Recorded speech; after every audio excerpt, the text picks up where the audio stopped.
Tala o lava e le nei foi vaenga o telefou mai le sifonga o le laumua. O tangata Pasifika o lo pito I panga tia tele I le sisi ia e pea o la whainga o tangata e le aini ngā ruenga I le tono New Zealand I le teimi nei.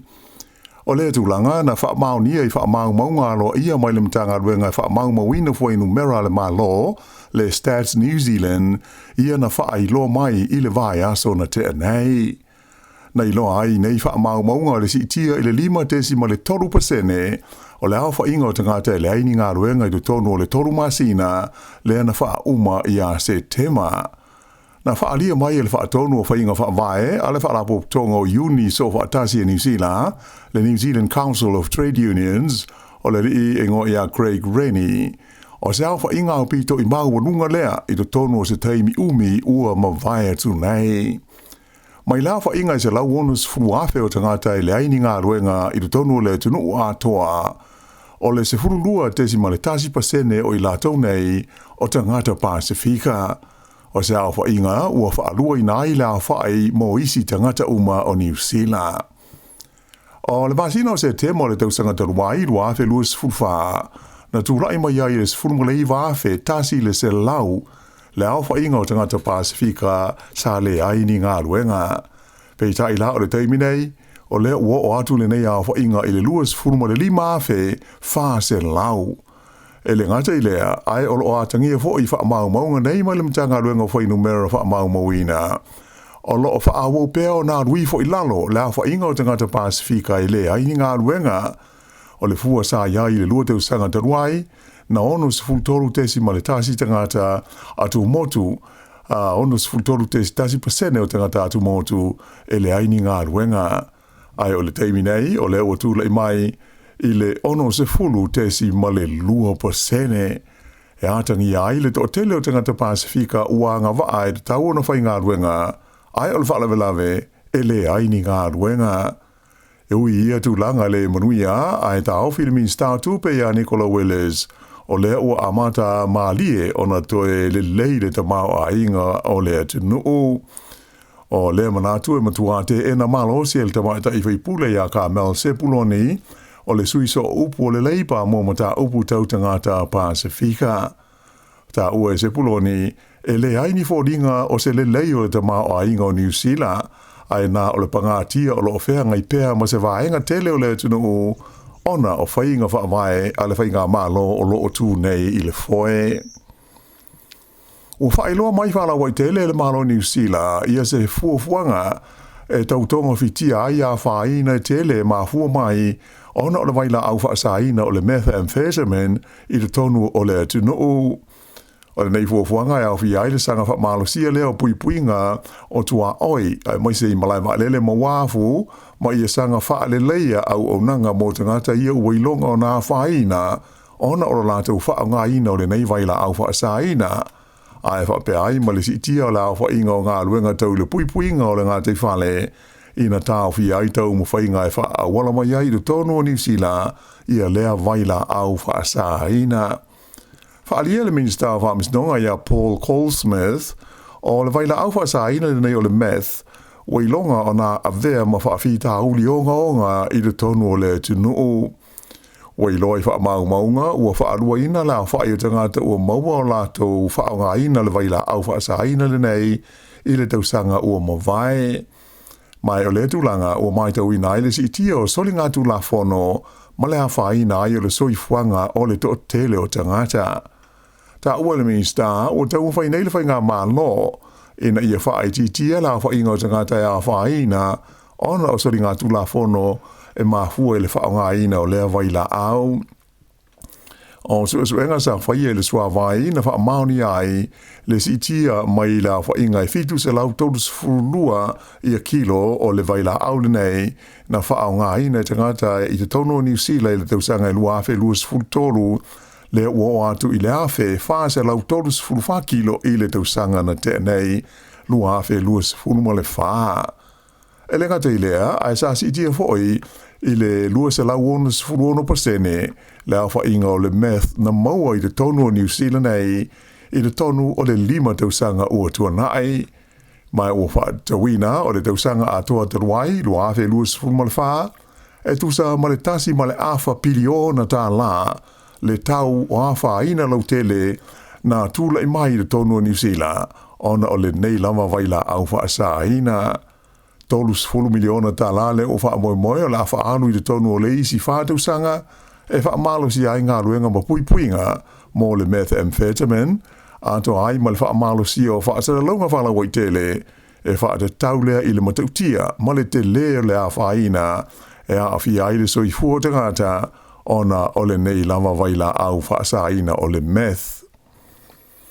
E tasi se mai fau o le misela ua wha maunia mai i le ai o Nelson mai na wha alia e le mtanga luenga le soi fua malolo ina o le nei mai e le aise so tanga ma isi tangata ia na maua mua ai le misela. Ua o atu ai le se fuma le valu la wha inga o mai ua wha maunia o le misela i le tonu o New Zealand atoa. O le se fuma le fitu o ia ngase ua le o toi a whaina talu ona whaia i ai tonga fitinga ma wha anofo e sea i la tau. E taruai le aise so tanga o le mai faude nei e pe ona lipotia mai Nelson ma isi ngase ia na mua ua manatu ai le mtanga aluenga le soifua maloloina a tonu o tele nista ngata ya afia il nei wha mai o loo sara lau i tua ai ele i mawhai o na wha mao nia i le teimi nei. Ua whau tua i nai tangata uma sa iai Nelson mai le aso mua e o i le aso fito o Novema ina ia whai masiaki ia le tu lau o ta inga le mtanga aluenga le soifua maloloina ina ia so o lumanai nei mo wha amtalanga o pito le tamai e tusa o le mai faule nei ua maua i lea ai o Nelson a to ai fo i manisi wha amtalanga o ngā mo tangata uma i lea vaenga o le tunuu. Na wha mawhaina i le mtanga aluenga o lo tu mau peo na iai New Zealand i se tūlanga lamatia i le misela mai ono tele nisi mai fau e ono tūla i mai se taimi. O lo wha awau suenga le leo i le wha lave na maliwa i se tangata ti e wila wili vae i le nuu o Carterton i le tumalo le Wairarapa. O le wha lave wha pēna wheta o iaini wila wili vae i le awala ingoa o le Kokotau Road pe tusa o le afols futasi le tai au le sto na ina te nei na manua ti ngā ina i le tasi o la ua na fia na awinatu o ie se wa lele helikopter i le whale mai Wellingtone pe tai na muli ane umai lona soifua. Ua toi wha umi atu le malo New Zealand le tau fia pelea o le wha amatu ina atu o hana fiso swani mo le atunuu o le Cook Islands po le atukuki e pe ona amata mai le taimi le saini ai le malo le Cook Islands ia ni whenga inga wha paanga i lona ma le malo tele o saina. Wha ilo mai e se sui le mtanga renga le mai whafo a le malo o New Zealand. O le awha inga le vanga tupe swani a New Zealand ia o tau fia nei le tu inatu i le malo o le atukuki e tusa le ma le luas furuiva tesi ma le valu miliona Tala mo tausanga wha le tupe lua. Wha alia e le sui le mtanga luenga e le ma le fuafuanga le nei e wha apawhala ai ma tau fia ia le tu inatu ia se leni i le malo o le atukuki ona o ia por kalame e whaatino i lunga o le tūlanga whaatuatua ina e leisi malo o le tāsi malo. Mai o le mta upule nei o mautino hai, le whaatuatua nai o le malo le tukuki i le whaatuatuanga o lo tu ina atu i ai le malo o New Zealand. Ta ua lai whapea o le tūlanga le tau na fofo mua o le toi whaalelea leo le vāwhea loa i o malo e lua. Mai e mautinoa ua toi i ai le whaatuatuanga e pei o na manatu le malo New Zealand. Ua solia e ta i o le malo le atukuki. O lo o whaau peo na iai isi pol kalame sosani mo le atukuki i vaenga iau fi aile soifua malo roina o aonga whapea ma isi pol kalame lau tele o lo awalatu isi whaalapo tonga le malo o New Zealand ma ana pol kalame whaaitu langi. O le masina o Juni lea na whaailoha tuai le minister mai whafo ia wawasa mana ia Winston Peters i le malo le atukuki i le fuafuanga nei e tau fi mo se teimi le fesoa swani alo ia ale malo New Zealand mo ia ho ia tu mo tu le Pasifika. E o mai le teimi nei o sili atu ma le se 4 miliona Tala ia le tupe ale au de tongi la fonga ua alu i le whainga o de tongi o tangata whainga luenga na ngā lulue i le whalapo tonga o suenga whaasai e nisi le malo le ta ua o le Callahan Innovation. O le se leni sa fa iai te tongi whai upo o redundancy payments mo tangata whai ngā lua ngai lua se lau maliwa sa ngā lua ai I lea whaalapo tonga ale mālo. O le whaalapo tonga le nei na tāpunia on o se whai unga le whai ngā mālo lo tu nei le foe e toi whaatūlanga ai ngā luenga ma suenga whaasai nisi le ana tu whaatasi ai nisi whaalapo tonga ai whaawai nai se vaenga fau mo ta upu whaate kono losi. E ui ina iai nisi vaenga o Polo Kalame na whaatino e le Callahan Innovation o lo whaawau pea. Ai o le tele la vau isi vaenga o tua le whaalapo tonga le nei ua whaamuta e le toe whaia. O whainu mela o whailo mai e wale I se tālusanga le susaiete e tangata whaingaruanga le malo po le pisa a. Wailo ai e taru mai November le tausanga luafe luas futolu ua o atu I le se fulu te siono iwa miliona Tala. Lea wha inga o le tupe ua whaalu e le malo I te tongi whai ua tangata whainga luenga na ngālu lue ai lea whaala potupotonga. Whaalia mai foi o le totele o saenisi a toa ma insinia sa ngālu lue ai I lea whaala potupotonga le malo ua maua I a lātou ngā luenga e nisi o company te tele I atu nui whafo.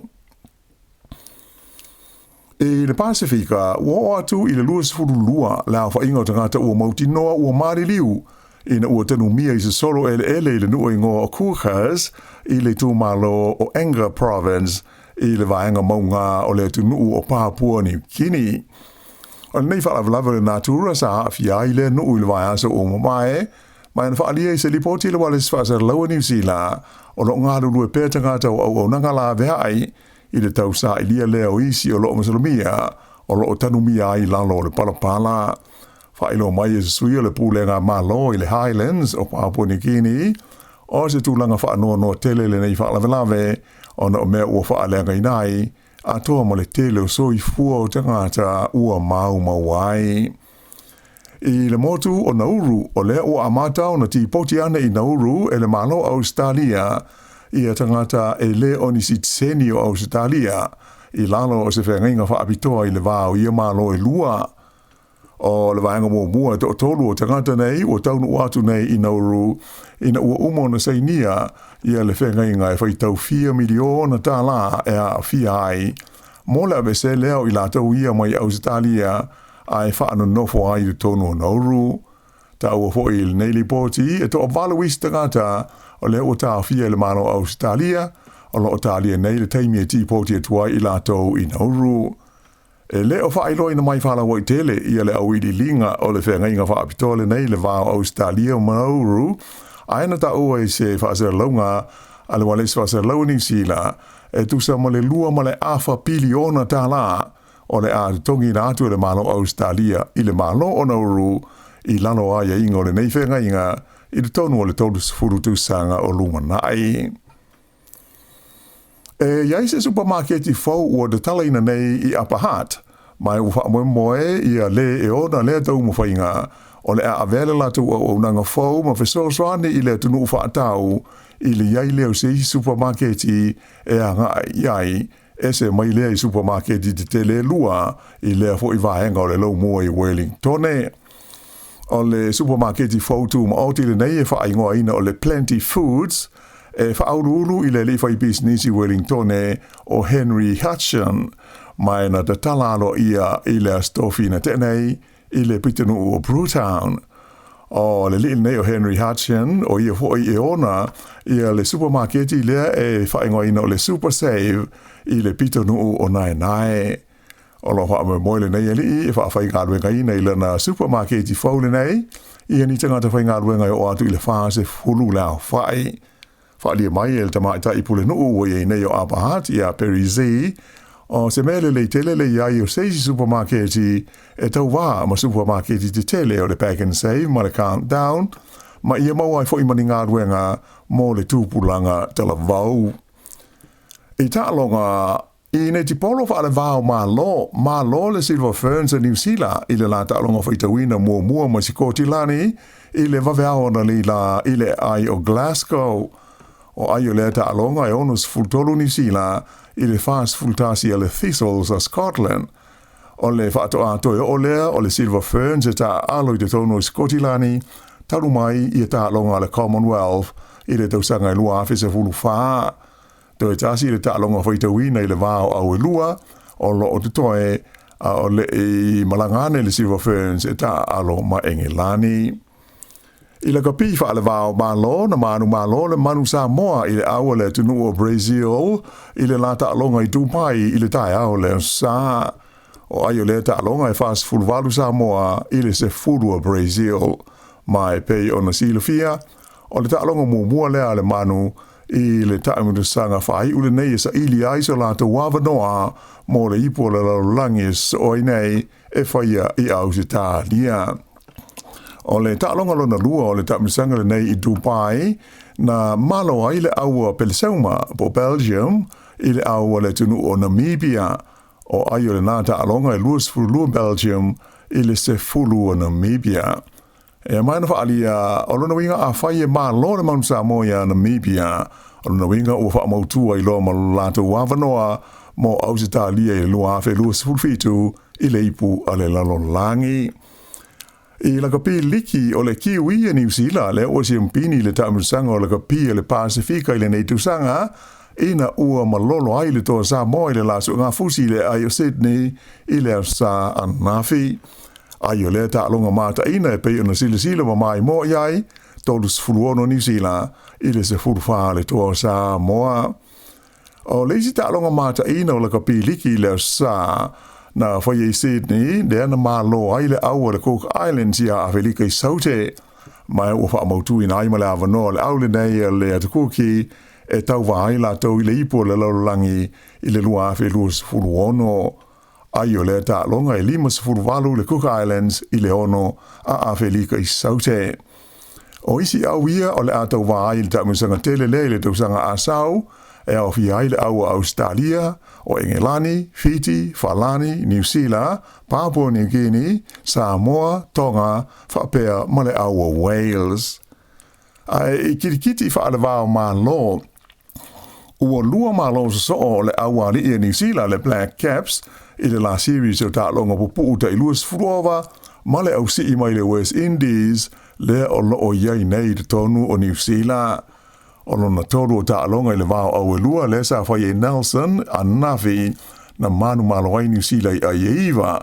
ina ua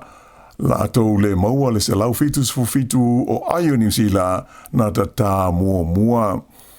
Na se lau fitu ai pe mai pe e iwa a New Zealand le na tuli le West Indies ai na ale se lau ono valu i ai na o lato maua. Sa ai si lia mo New Zealand le li o Devon Conway le na i ta ina ai limas furono mai te e tolu se fulu ma le wha. Ua lua i nei la malo New Zealand mai ta longa e tolu ua uma o le nei series ai to lua e toe lua i isi ta longa i o lo o toe o le fiafia na nei ia le ta'alonga lona wha o le series i le vāo au i lua. O le wha iunga na